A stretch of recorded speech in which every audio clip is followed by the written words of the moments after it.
El siguiente programa es responsabilidad de sus realizadores y no compromete la opinión de nuestra emisora.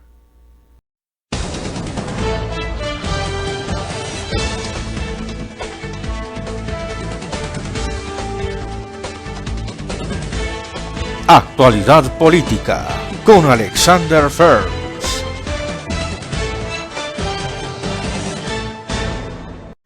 Acabamos de salir de la reunión con el secretario Almagro, aquí en la OEA, y le dijimos que tenemos una preocupación muy grande por la rama judicial colombiana que ha venido siendo atacada por el presidente Petro.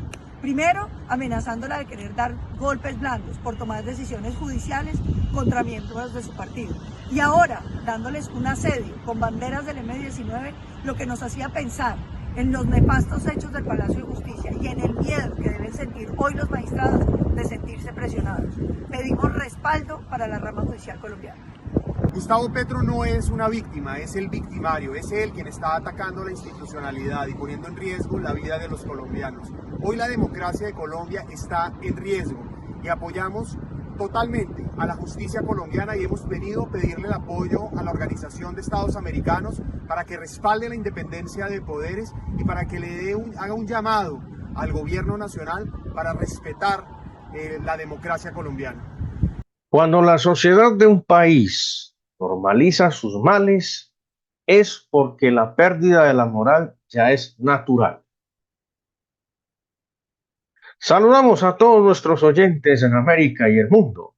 Sean bienvenidos a nuestro programa Actualidad Política. Soy Alexander Ferns, constituyente andino por la República de Colombia, politólogo y periodista, con registro único nacional 1236 del Colegio Nacional de Periodistas de Colombia, CNP, seccional Antioquia. Para mí es un placer compartirles opiniones, análisis y comentarios sobre la actualidad política de Medellín, Colombia y el mundo. Recuerden seguirnos en nuestras redes sociales que aparecen en la descripción del programa y no olviden suscribirse a nuestro canal de YouTube al activar las notificaciones y acompañarnos hasta el final del programa. Bueno, hoy vamos a analizar como tema del día la crisis moral en Colombia. Iniciamos nuestro programa con esta pregunta. ¿Por qué Colombia es un país sin moral? Aquí tenemos unos claros ejemplos. Es una excelente noticia la de que 7 congresistas hayan decidido parar la reforma a la salud. Que 7 estén firmando la ponencia de archivos significa que va a quedar empatada. Habrá que repetir la votación y una vez vuelva a quedar empatado, entonces queda hundida la reforma. Y eso sin contar que estamos esperando que el partido Mira, como el partido de la U, decidan votar negativamente ese proyecto y acompañen la ponencia de archivo. Y entonces no habría reforma a la salud. Porque es muy grave lo que le puede pasar a Colombia entregándole los recursos de la salud a la politiquería. Porque es muy grave que nos prohíban tener farmacias privadas y poder tener medicamentos de gran calidad en el país buscando la producción nacional, como en Cuba, con que acabó en Venezuela con toda la industria farmacéutica. Quiero celebrar esos 7 nombres: el senador liberal Miguel Ángel Pinto, la senadora de Colombia Justa y Libres Lorena Ríos, los 2 congresistas conservadores Nadia Blel, el senador José Alfredo Marín, la senadora Berenice Bedoya del Partido Maíz y nuestros 2 senadores del Centro Democrático, Honorio Enríquez y Alirio Barrera. Gracias a esos nombres hoy tenemos la certeza de que la reforma a la salud del gobierno Petro encontró cristiana sepultura en la Comisión Séptima. Bienvenida esa gran noticia que nos alegra el corazón a todos. Viva la salud de los colombianos. Que no jueguen con la salud de los colombianos, que significa muerte. En 2016, la Contraloría imputó responsabilidad fiscal no a 1, ni 2, ni 3 EPS. Fue 1 y fueron 2. sino a 39 por sobrecostos en medicamentos. Entre estos medicamentos se encuentra el rituximab y el adalimumab, utilizados para la artritis y varios tipos de linfoma, y el sorafenib, aplicado para el cáncer de hígado. La Contraloría encontró que habían elevadas diferencias de precios entre estas EPS, lo que evidenció que les cobraron a los colombianos hasta un 938% más de lo que en realidad costaban estos medicamentos. Nos fuimos al termómetro de precios de medicamentos del Ministerio de Salud y nos encontramos con que medicamentos como el adalimumab cuestan alrededor de 1.439.547 pesos y el rituximab tiene un valor de 1.869.000 pesos colombianos, pero a quienes les dimos las riendas para que administraran juiciosamente los recursos de nuestra salud, es decir, las EPS, nos están viendo la cara y cobrando de manera exagerada por jugar descaradamente con nuestra salud. Aquí está el listado completo de las EPS que fueron imputadas por la Contraloría por estos sobrecostos. Los invitamos a que busque la suya y se dé cuenta si su EPS le sacó esa plática del bolsillo a usted. Pero esto no es todo. También encontramos que recursos públicos de la salud terminaron patrocinando al equipo de fútbol Jaguares y al Reinado Nacional de la Ganadería, recursos que eran para la EPS Confacor. Y miren, 150.000 millones fueron desviados de la EPS Salucop y no paramos. También se halló que Medimas pagó servicios médicos a personas fallecidas y anticipos sin legalizar, por lo que se imputó responsabilidad fiscal por más de 65.000 millones de pesos. Sí, señores, por mal manejo de nuestros recursos de salud. En los últimos 8 años, la Contraloría ha producido 267 fallos por 2,1 billones de pesos. Sin embargo, para senadores como Miguel Uribe, lo que supuestamente le molesta a los colombianos es que alguien haga plata. Aquí pareciera más una vendetta en contra de un sistema que, además, déjenme decirle, aquí hay una línea argumentativa en todo el gobierno, y es que les molesta que alguien haga plata. Sí, eso fue lo que dijo en un debate sobre la reforma a la salud contra el congresista Alfredo Mondragón, como si hacer plata subiéndole el precio a medicamentos que son para el cáncer, robar a nombre de personas fallecidas, desviar recursos de la salud para equipos de fútbol y reinados no fuera suficiente para ponerle un tate quieto a las EPS. ¿Les molesta que una EPS privada haga plata? Por esta razón, así trasquiló Alfredo Mondragón al senador Miguel Uribe. La Contraloría acaba de manifestar en un debate de control público que dice las EPS que está en discusión de que verifique más de 5.5 billones de pesos de detrimento patrimonial de recursos públicos por parte de EPS. ¿Eso es la buena gestión? Cuando se plantea de que nos molesta que los privados hagan dinero, no es cierto. Lo que a mí sí me molesta profundamente es que hagan dinero a costa del derecho a la salud de los colombianos. Quitémosle los obstáculos que ponen las EPS, como las autorizaciones para acceder a la prestación del servicio de atención en salud, y pongamos los obstáculos a la corrupción.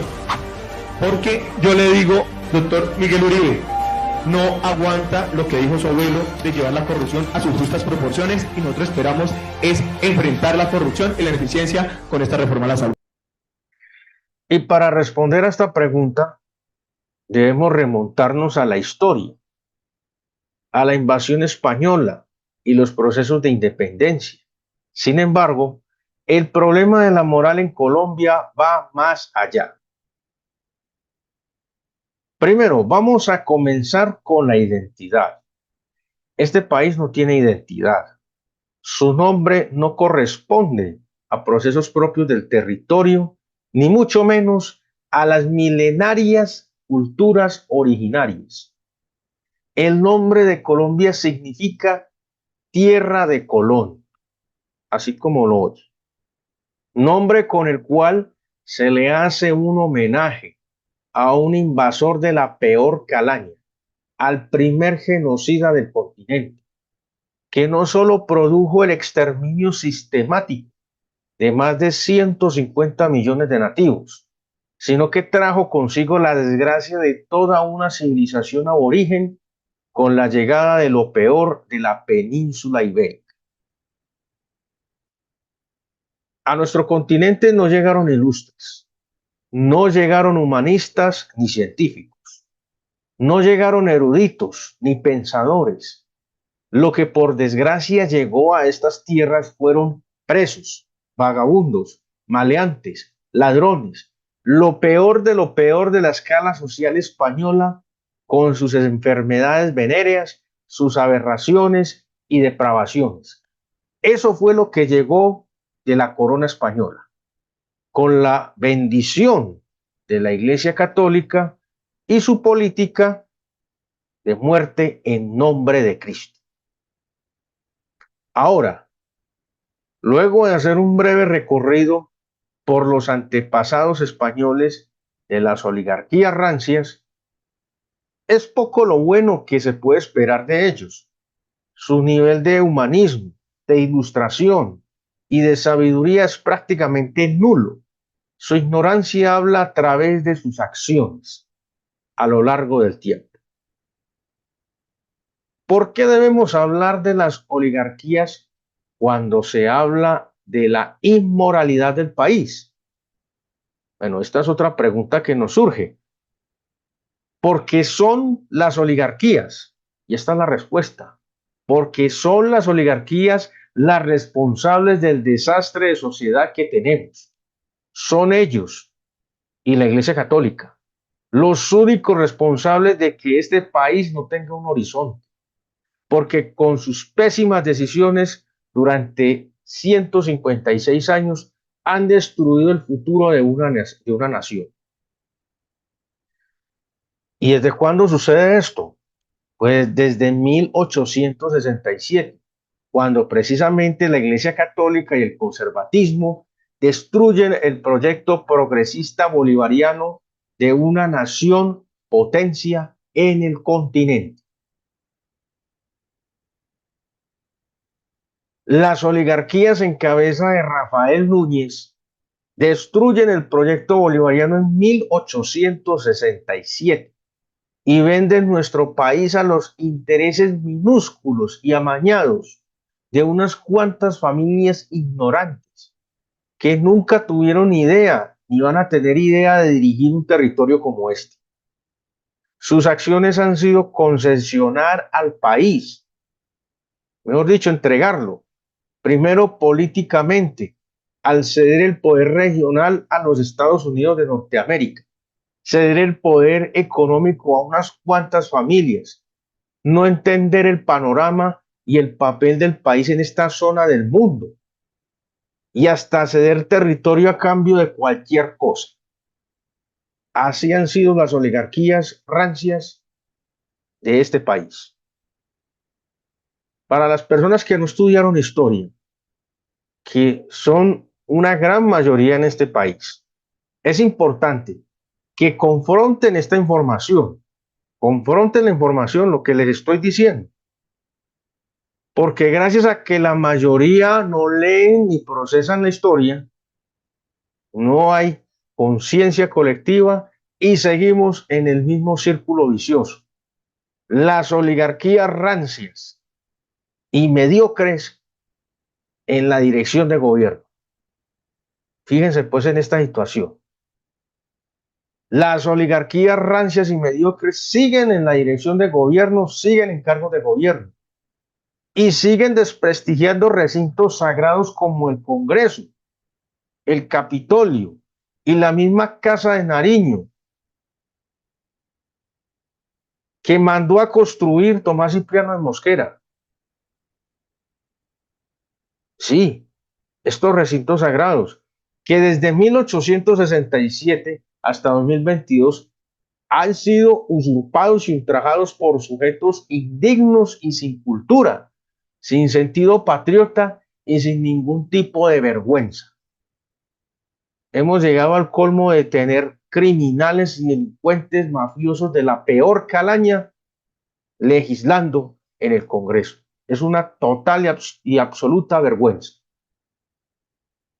La inmoralidad de la nación neogranadina de Colombia comienza por las oligarquías rancias y sus prácticas sucias, hasta su propia representación en el Congreso.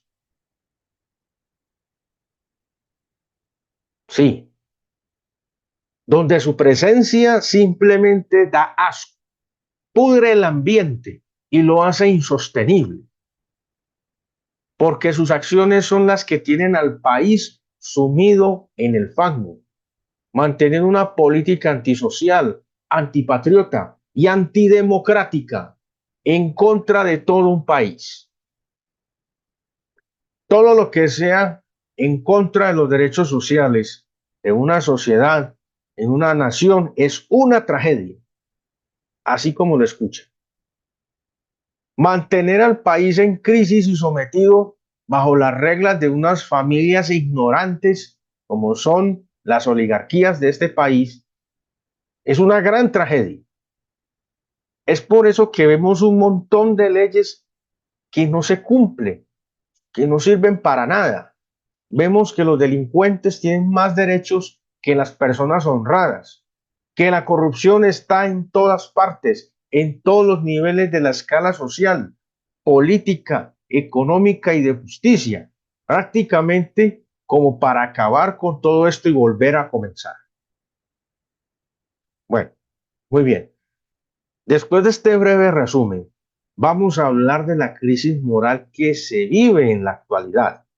Y es que no es simplemente una crisis, es un asunto que se ha normalizado, que se ha naturalizado, que se ha vuelto inclusive una mala costumbre en este país.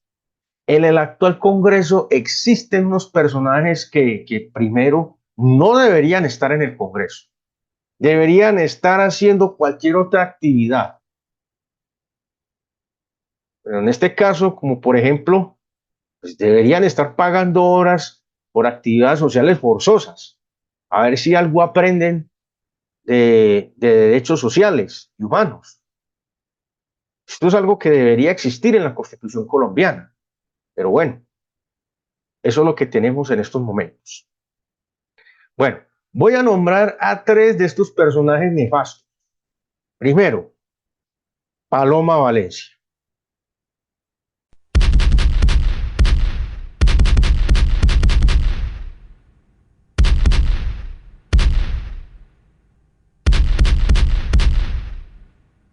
Paloma Valencia. Como ustedes lo pueden ver, es la nieta de Guillermo León Valencia, uno de los peores genocidas de la historia de Colombia, quien ordenó el bombardeo contra Marquetalia y dio la orden origen al nacimiento del Ejército de Liberación Nacional, ELN, el 4 de julio de 1964. Es que gracias a Guillermo León Valencia fue que nació el Ejército de Liberación Nacional. Fue por él que nació el Ejército de Liberación Nacional, porque el país estaba siendo sometido a prácticamente un régimen autoritario, ultraconservador, y podría decirse que estamos hablando de un proceso fascista, una dictadura civil. Y además de su pésima gestión como presidente, no permitió la reforma agraria y mantuvo en la miseria a los campesinos de Colombia. Eso es lo que hizo el señor Guillermo León Valencia. Ahí está, el abuelo de la ilustre Paloma Valencia, congresista de la República de Colombia. Ahora el segundo personaje impresentable es este.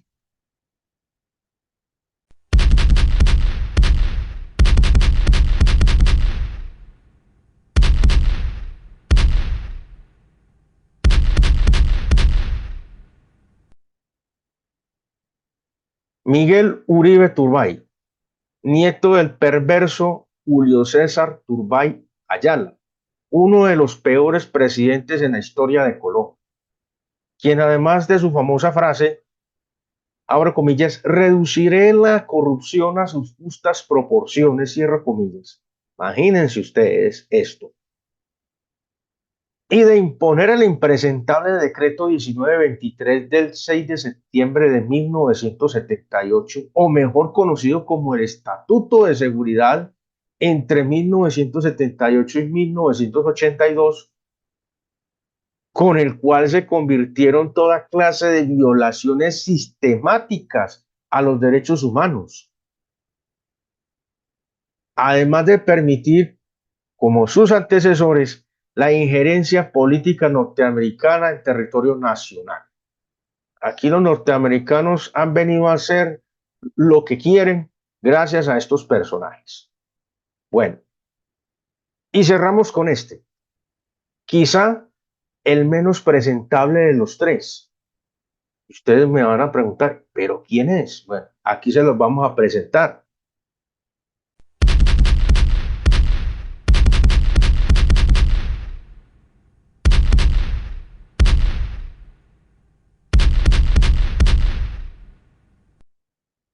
Enrique Gómez Martínez, nieto del segundo peor genocida en la historia de Colombia, Laureano Gómez, quien se queda detrás de Álvaro Uribe Vélez en la actualidad en delitos de lesa humanidad. Bueno, Laureano Gómez ha sido quizá el padre del fascismo en Colombia. Fue quien ordenó el asesinato sin cuartel de liberales. Caiga quien caiga. Quienes eran asesinados simplemente por ser liberales o simplemente por tener una prenda roja. Fueron asesinados de una manera horrorífica y en muchas ocasiones humillante, cortándoles la lengua o haciéndoles el llamado corte de franela que se pregonaba por esa época, cuando afirmaban ser liberales. Todas estas prácticas aberrantes fueron aceptadas y bien recibidas por la Iglesia Católica, quienes además predicaban desde sus púlpitos que matar liberales no era pecado. ¿Cómo les parece? Propiciando la era más sangrienta y cruel que haya vivido el país en esa época. Laureano Gómez no era únicamente fascista, era simpatizante de Adolf Hitler y del nazismo. Compartía sus ideas y ansiaba ser como él, imagínense, aplicando directamente el fascismo en nuestro país, a su estilo, pero para implantar una dictadura que lo perpetuara en el poder sin importar las necesidades del pueblo y de la gente. Este monstruo fascista tuvo que ser derrocado inclusive por los mismos conservadores, sí, por los mismos conservadores, que luego de ver la magnitud del genocidio decidieron intervenir para que el nombre de su partido no siguiera acumulando una vergüenza histórica en el país. Ahora, luego de todo lo anterior, estos sujetos, descendientes de estos oscuros y nefastos personajes que gobernaron a Colombia, se encuentran hoy ocupando una silla en el Congreso de la República.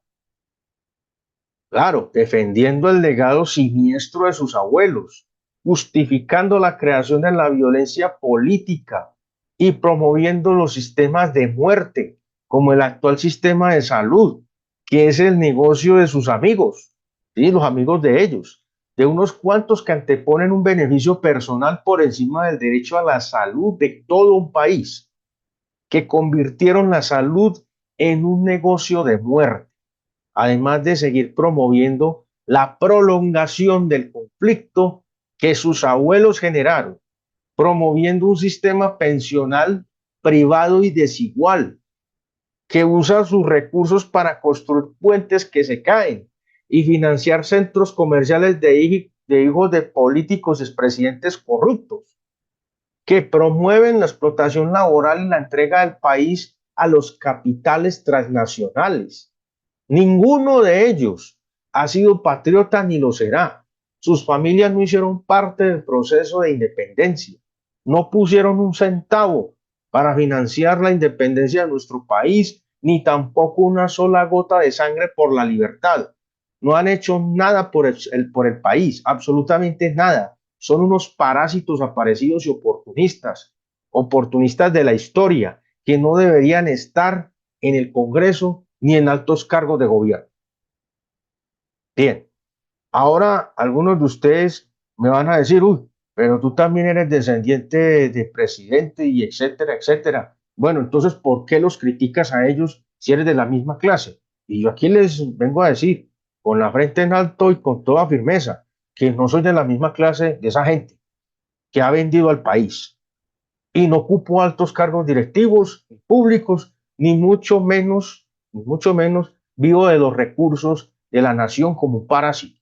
No, mi representación internacional es ad honorem, es decir, no tengo ni sueldo ni salario. Ahora, no voy a negar que soy descendiente de Mosquera y provengo de una familia de presidentes y de la Legión Británica. Y hay que poner el ejemplo, porque la diferencia entre ellos y nosotros es que ellos no han aportado absolutamente nada al país y nosotros somos patriotas, no acomodados en la historia. Y eso es porque por nuestro lado, comenzando por la familia Mosquera, está el gran general Tomás Cipriano de Mosquera, quien fue el secretario de Simón Bolívar, fue 4 veces presidente y llevó a cabo la abolición de la esclavitud y la modernización del país. Sostuvo el proyecto bolivariano hasta donde pudo. Fue un hombre de ciencia, estadista, escritor, militar, político y visionario. Fue un insurgente en su época, cuando combatió a los españoles y ha sido de lejos el mejor presidente en la historia de este país, porque fue el único que se atrevió a entregarle las tierras a los campesinos, a pesar de la negativa de la Iglesia Católica, quien era la dueña mayoritariamente de tierras baldías de este país. Tuvo que expropiar a los jesuitas para que devolvieran las tierras a los campesinos. Es por eso que su famosa frase siempre será vigente. Abre comillas, tierra para los que la trabajan, renta para los que no están destinados a producción, cierro comillas. Es decir, quienes tienen la tierra y no la dejan producir, pues deben pagar impuestos. Pero la iglesia no quería ni entregar la tierra, ni prestarla, ni arrendarla, ni pagar impuestos. Es decir, no querían nada, solo tener la tierra de manera ociosa. En fin, como todo lo que pasa a manos de la iglesia católica.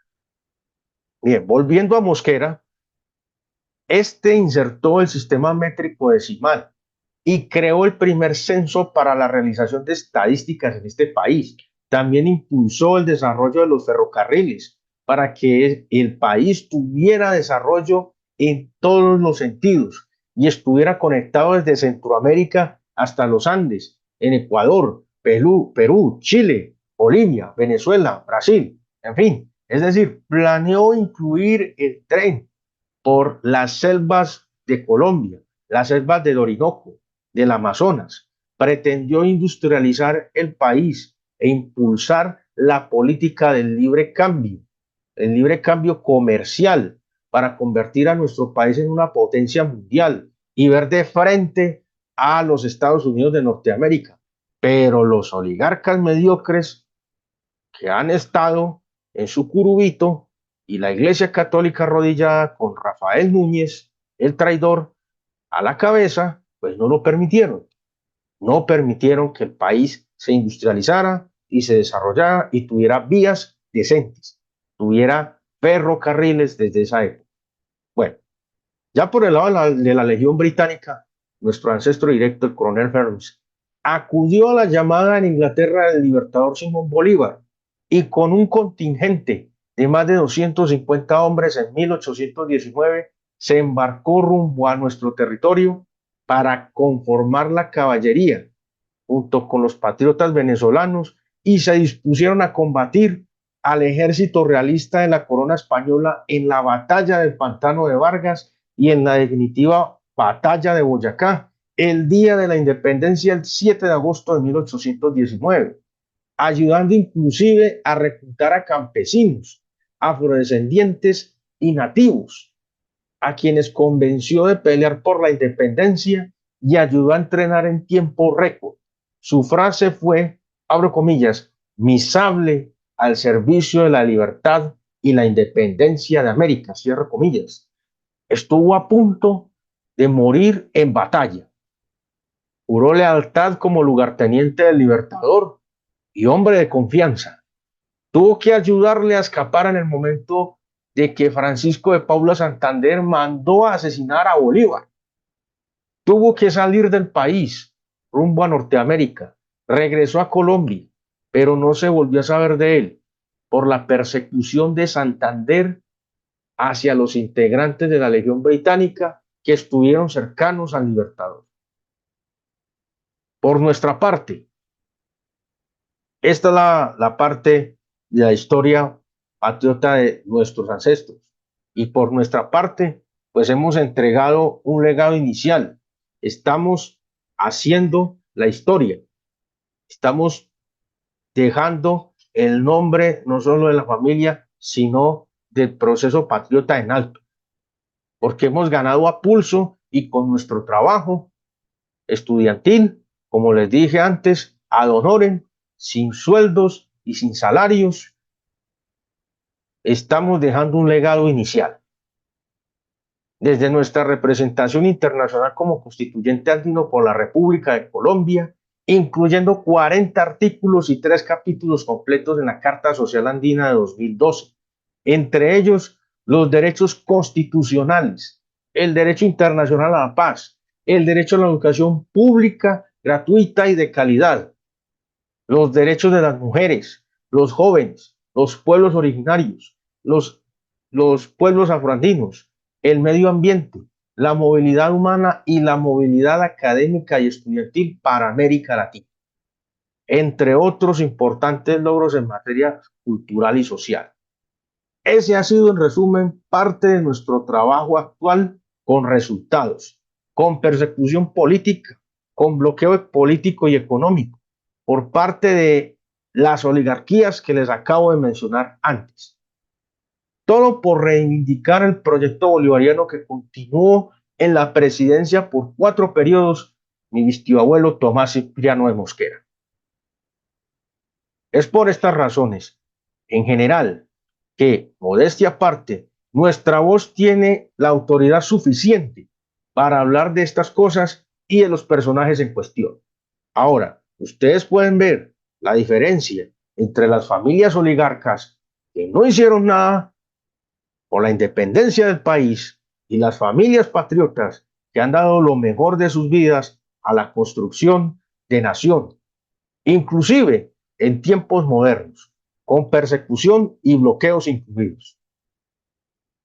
Después de todo lo anterior, la tragedia del presente es una reedición del pasado, pero a mayor escala, donde predomina el neocolonialismo, la falta de sentido de pertenencia e identidad nacional, el nulo nacionalismo, nulo completamente, el entreguismo y la desesperanza, con menos derechos para la gente y más pobreza, miseria, falta de oportunidades, donde han surgido males como el narcotráfico, la corrupción a todos los niveles, donde impera el todo vale, la ley del más vivo, el soborno, la deslealtad, donde los delincuentes tienen más derechos, que las personas de bien,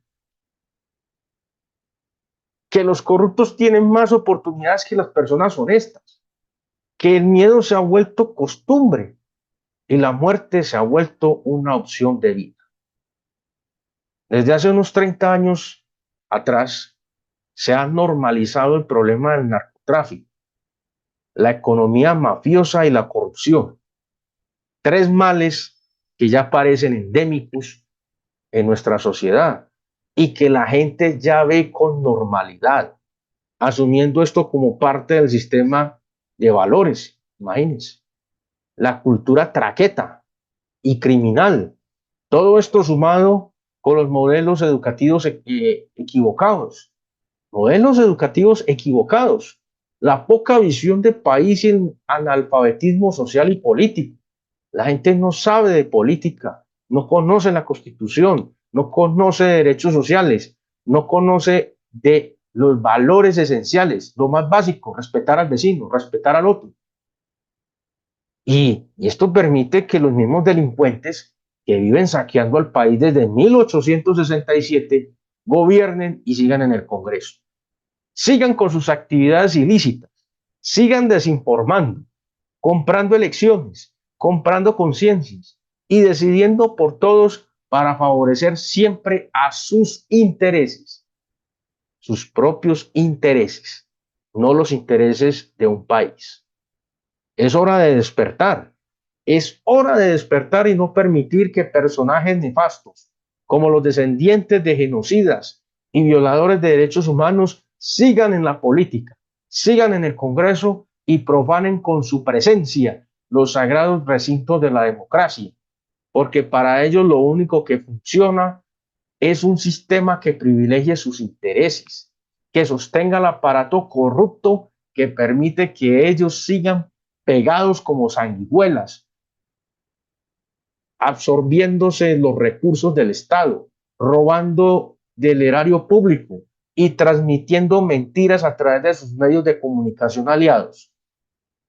La inmoralidad de estos personajes se fortalece con la destrucción de los derechos de los trabajadores, con la Ley 50 de 1990, la destrucción del sistema de seguridad social y de salud con la Ley 100 de 1993, la destrucción del seguro social, la desfinanciación de la educación y su progresiva privatización, la apertura económica y el neoliberalismo desde 1991, que destruyeron la industria nacional y la privatización de empresas estatales de servicios públicos y la financiación de grupos irregulares para mantener un conflicto interno que únicamente sirve para seguir sosteniendo a los parásitos de siempre. Es indispensable una Asamblea Nacional Constituyente para devolverle el control del país a su gente, para iniciar una reivindicación de la historia, volver a enseñar los valores sociales, la historia y permitir tener un país de verdad, con seguridad, equidad y justicia social. Hay que cortar la cadena de la inmoralidad desde cada una de las familias de este país, para que el respeto, la dignidad y la soberanía y la justicia social y el respeto por los derechos y la ley se vuelvan costumbre. Bueno, hemos llegado al final de nuestro programa y los invitamos a una nueva emisión de Actualidad Política con Alexander. Recuerden seguirnos en nuestras redes sociales, en el sitio web oficial www.fermsupdate.gindofrey.com, en el blog www.alexanderferms.blogspot.com, en TikTok como @AlexFerms, en X como @FermsUpdate, en el canal de YouTube como @AlexanderFermsConstituyente, en Facebook fanpage como @FermsUpdate y en Instagram como alexander.ferms. En la dirección general y presentación, quien les habla Alexander Ferms, agradecemos su fiel compañía y hasta la próxima.